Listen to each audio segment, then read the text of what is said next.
morning. This is Leila Rao, co-founder of Lean and Agile, and with me is Natalie Warnert, who is one of our LIA100 amazing women. Welcome, Natalie. Hi, thanks for having me. No pressure, right? Yeah. So can you tell us more about your journey into Agile and how you found this community?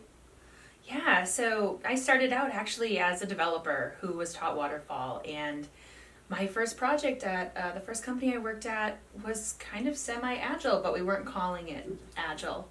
You've probably heard that story before, and as I started working on some other things after that, I realized I didn't really like how we were doing some of those other things, and so decided to dive more into it and started reading a lot of books and got my certified Scrum Master, and then I went to a couple of my first conferences and decided, you know what, I like this thing. I'm gonna just try a few things, and so I decided to write an article called Confessions of a New Scrum Master, and it got published by the Scrum Alliance. I submitted it, and I submitted a talk under the same name, and got in to speak on that too. Kind of, did it under the radar. Didn't tell anybody because I didn't want anyone to know if it didn't work.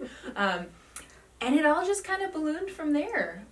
Just kind of kept doing those same things and expanding them larger, and wrote my blogs and kind of continued going into the community and meeting a lot of people, and here we are today. Awesome. So it sounds like you found your home in this community. Yeah, absolutely. So one of the reasons you're nominated for LIA100 is your work with Women in Agile. Can you tell us more about how that work started and where you are now with it? Yeah, so right around that same time that I submitted that article, it was actually at the conference that I had spoken at, my very first conference, and there was an open space, and women weren't getting up and submitting topics. And someone came up and submitted a topic, Women in Scrum. And I'm like, I'm going to go to that. And there was a group of about 40 of us. This was in Las Vegas in 2013. And we were kind of saying, why didn't that happen? And why aren't there that many women here? And why aren't there that many women speaking?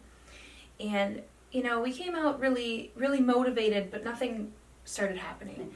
And so I decided, you know what, I'm going to do some stuff. And so I was like, I'll put a group out on LinkedIn, and I will, I bought the domain, and I'm like, I'm just going to get these things and put up a platform so if people want to glom onto it, they can.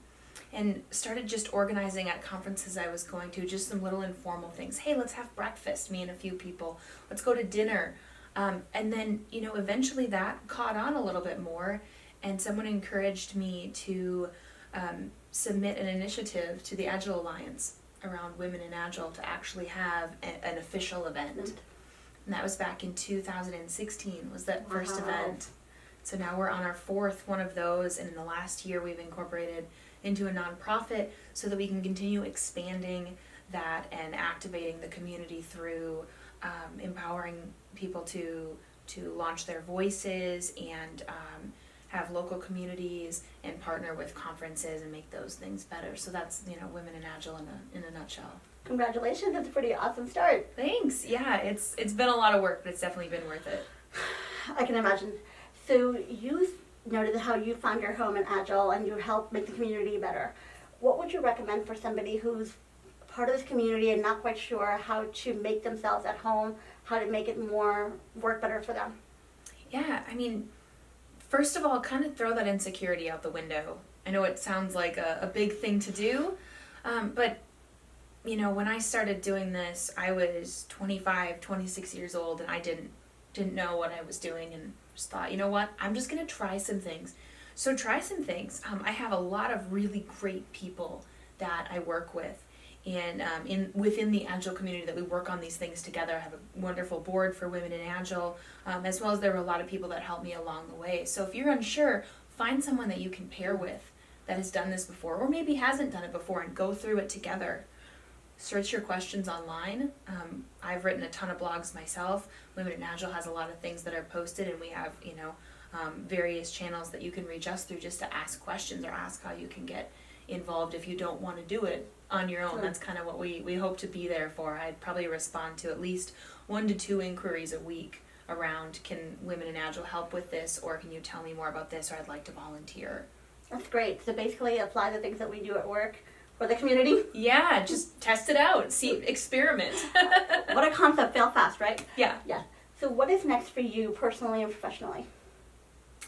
Personally and professionally, they're kind of glommed together. I think, for me anyway, I am looking at writing, probably writing a series of blog posts in an experimental form around kind of how we MVP'd ourselves to this nonprofit. And this is something I've been thinking about for quite a while, and I feel like I finally have enough information, and now I'm just looking for the time to do it.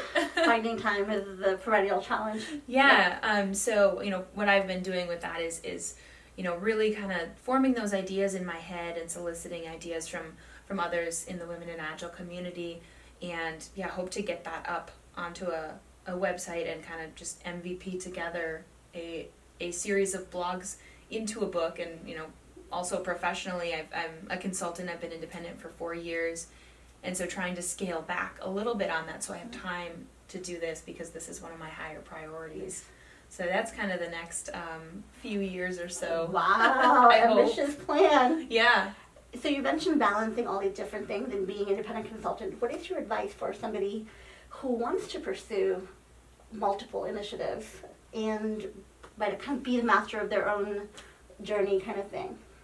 Yeah, really understand what your true north is. What are you going to get out of this, and what do you want to get out of this? Because, if you can't match those things together, then, you need to make sure that you still have a way to get there.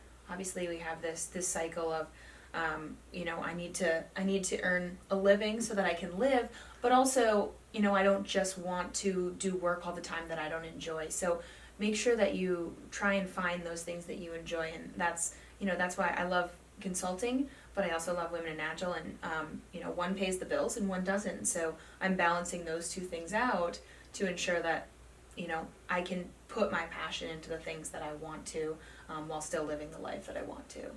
Awesome. Thank you so much, Natalie. It's been a pleasure. Yeah, thanks, Leila.